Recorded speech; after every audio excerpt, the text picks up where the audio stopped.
Bismillahirrahmanirrahim. Assalamualaikum warahmatullahi wabarakatuh. Perkenalkan, nama saya Rafli Ramadan dengan NIM 220404501073. Ya, baik, pada kesempatan kali ini saya akan memaparkan terkait dengan usulan penelitian yang akan saya lakukan dengan judul penerapan teknik kognitif behavioral terapi untuk mereduksi kecemasan sosial pada remaja di Kota Makassar. Di mana data yang saya temukan di Indonesia ini sudah melakukan penelitian terkait dengan kecemasan sosial, di mana didapatkan sebanyak 15,8% individu mengalami kecemasan sosial. Kemudian terdapat peningkatan sekitar 9,6% gejala kecemasan sosial pada awal usia 10 tahun. Data kecemasan sosial remaja didapatkan sekitar 70 sampai 95% remaja yang mengalami kecemasan sosial yang hanya berbicara di situasi tertentu. Dampak dari kecemasan sosial yang dialami remaja ini akan mengalami tingkat depresi, kesepian, kecemasan yang tinggi, dan merasa terasingkan secara sosial. Nah, maka dari itu perlu penanganan terkait dengan permasalahan kecemasan sosial ini, karena dampak yang ditimbulkan ini sangat sangat merugikan pada diri remaja. Nah, dalam penelitian ini saya menawarkan terkait dengan intervensi yang dapat mereduksi dari permasalahan kecemasan sosial tersebut, di mana yang saya tawarkan terkait dengan kognitif behavioral terapi.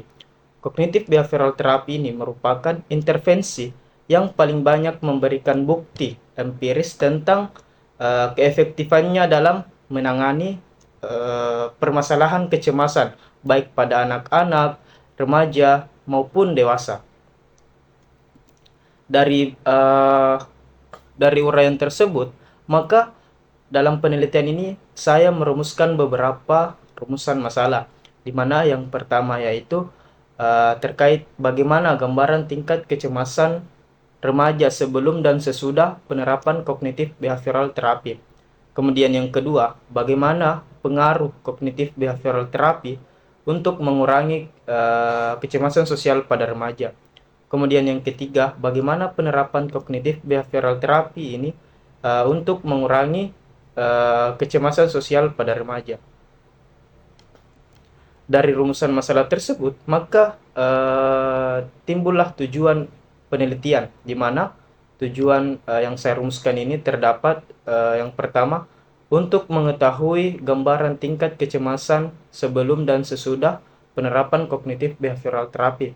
Kemudian tujuan yang kedua, untuk mengetahui adakah pengaruh kognitif behavioral terapi untuk mengurangi kecemasan sosial pada remaja. Kemudian yang ketiga, untuk mengetahui penerapan kognitif behavioral terapi untuk mengurangi kecemasan sosial remaja.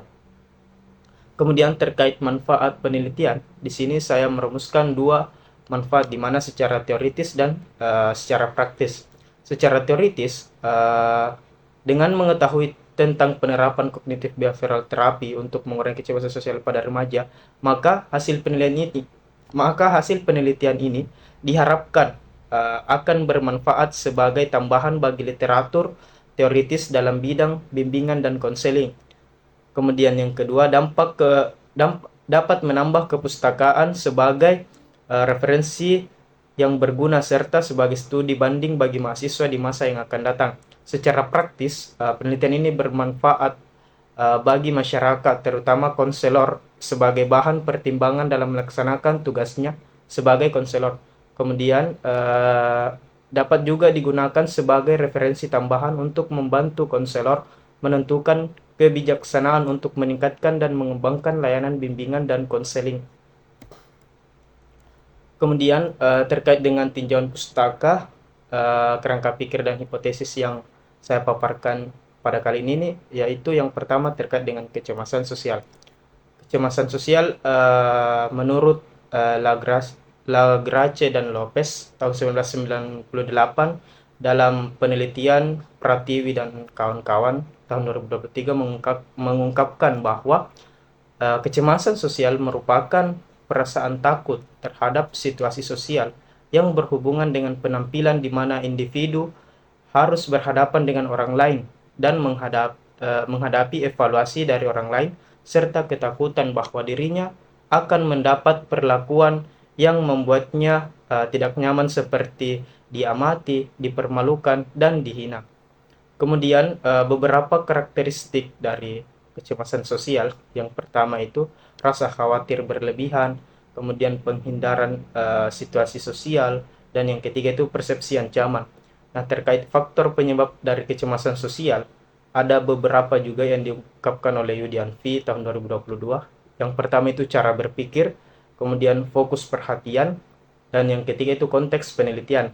Nah, aspek kecemasan sosial di sini terdapat 3 poin. Yang pertama itu ketakutan terhadap evaluasi negatif dari teman sebaya, kemudian menghindari situasi sosial yang baru, kemudian yang ketiga itu menghindari interaksi umum.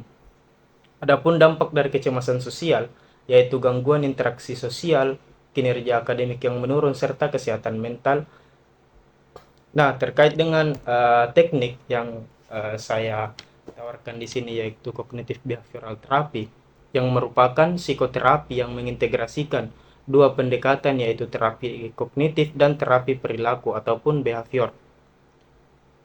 Tujuan dari kognitif behavioral therapy ini yang dikemukakan oleh Palmer, bahwa untuk meyakinkan kepada individu atau konseli yang mengalami ketakutan, kecemasan, kekhawatiran untuk menyadari baik dari pola pikir dan perilaku tersebut menjadi rasional dan dapat diterima oleh dirinya. Kemudian fokus dari CBT itu pada pembenahan kognitif yang menyimpang akibat kejadian yang merugikan dirinya baik secara fisik maupun psikis.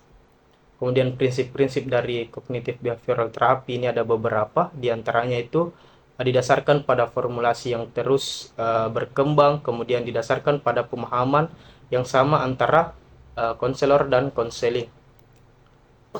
Adapun kerangka berpikir dalam penelitian yang saya paparkan di sini, yaitu di mana kita perlu mengetahui faktor individu dan lingkungan yang dialami oleh remaja seperti tekanan sosial, pengalaman traumatis, pola asuh, dan kurangnya keterampilan sosial.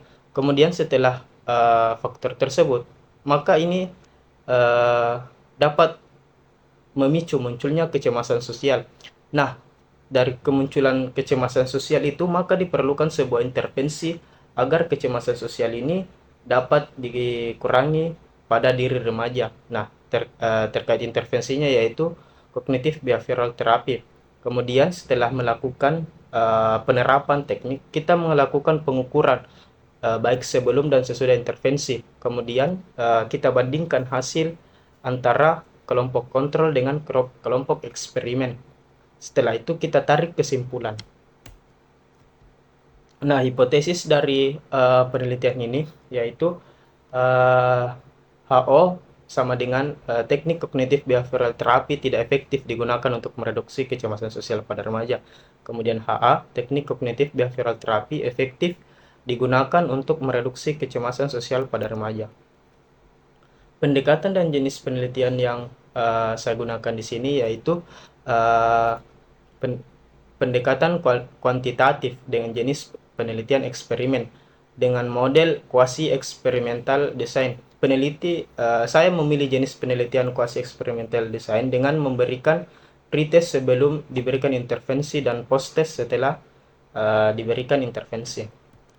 Kemudian variabel dan desain penelitian, di mana variabel penelitian saya ini mempunyai dua variabel, yaitu variabel bebas atau X dan variabel terikat atau Y. Kemudian desain penelitiannya itu desain pretest post-test non equivalent control group design, di mana jenis ini seperti yang diungkapkan oleh dalam penelitian Pandan dan Anas tahun 2019, di mana beliau mengungkapkan bahwa desain penelitian pretest post-test non equivalent control group design bukan menggunakan proses randomisasi, tetapi menggunakan kelompok yang sudah ada. Kontrol subjek yang dikenai pretest dan post-test terbatas pada subjek-subjek yang dijodohkan. Nah, terkait dengan populasi dan sampel pada penelitian ini, di mana saya melakukan penelitian di Kota Makassar berdasarkan penelusuran data melalui observasi awal dan penyebaran angket di kota tersebut. Diketahui bahwa remaja yang teridentifikasi menunjukkan kecemasan sosial yang sangat tinggi sebanyak 30 orang.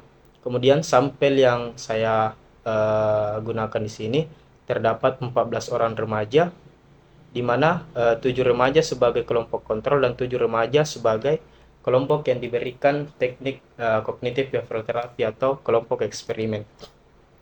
Nah, terkait dengan teknik pengumpulan data, di mana saya menggunakan 3, yaitu angket, observasi, dan dokumentasi. Nah, instrumen penelitian yang saya gunakan di sini yaitu angket kecemasan sosial. Skala yang saya gunakan, skala yang digunakan untuk mengukur instrumen angket kecemasan sosial pada remaja dengan menggunakan skala Likert. Angket yang dibuat menggunakan 4 kategori yaitu SS atau sangat sesuai, S sesuai, TS tidak sesuai, dan STS sangat tidak sesuai. Selanjutnya yaitu terkait dengan teknik analisis data, di mana teknik analisis data yang saya gunakan di sini terdapat 2 teknik, yaitu analisis statistik deskriptif, di mana untuk menggambarkan tingkat kecemasan sosial pada remaja terhadap kelompok eksperimen. Kemudian analisis statistik inferensial, yaitu pendugaan, pengujian, penarikan kesimpulan berdasarkan data dan hipotesis. Nah, itu saja pemaparan dari saya. Lebih dan kurangnya mohon dimaafkan. Wallahul muwaffiq ila aqwamit thoriq. Assalamualaikum warahmatullahi wabarakatuh.